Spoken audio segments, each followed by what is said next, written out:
ito, from K-pop to P-pop. Siyempre, minute ngayon, Bini. Matanong ko kayo, Andre, Nikki, sinong bias yung sa Bini? Kasi lahat sila maganda. Pero so far, sa mga kaibigan kong sobrang simp, si Maloy ang bet na bet nila. Simp? Ano nga yung simp? Marami akong non-joke. Ako, true story, nakilala ko sila nung nagsisimula pa lang. Pinakilala ni Derek Loren Jogi. Nakwento nila sa akin, nagtitrain sila mula umaga, naka-house sila. So ako nga, wala akong bias. Kasi parang mga batang kapatid o mga anak ko na sila eh. So lahat sila talaga, grabe yung disiplina. Yes. Lahat sila talaga, talagang... may kanya-kanya silang look din at personality. Si Joe kasi bata pa lang, alam ko gusto niya maging journalist. Nice. Ito, natanong natin yan kasi trending ngayon ang Bini member na si Gwen. Ito naman, ibang member dahil sa kanyang pausong makeup transformation challenge. Panoorin natin yan sa report ni MJ Marfori. Another day, another slay. Tila yan ang motto ng Bini member na si Gwen. Ang tinaguriang nonchalant queen ng grupo.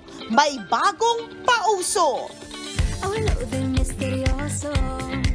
Yan ang Salamin Makeup Challenge.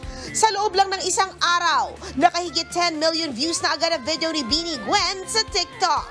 Ang ilang netizen, agad kumasa sa hamon.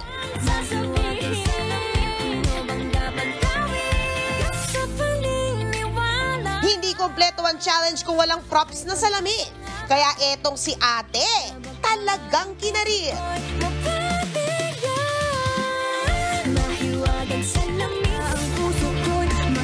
Kung smooth transition naman ang pag-uusapan, hindi pa huhuli ang bloom na ito.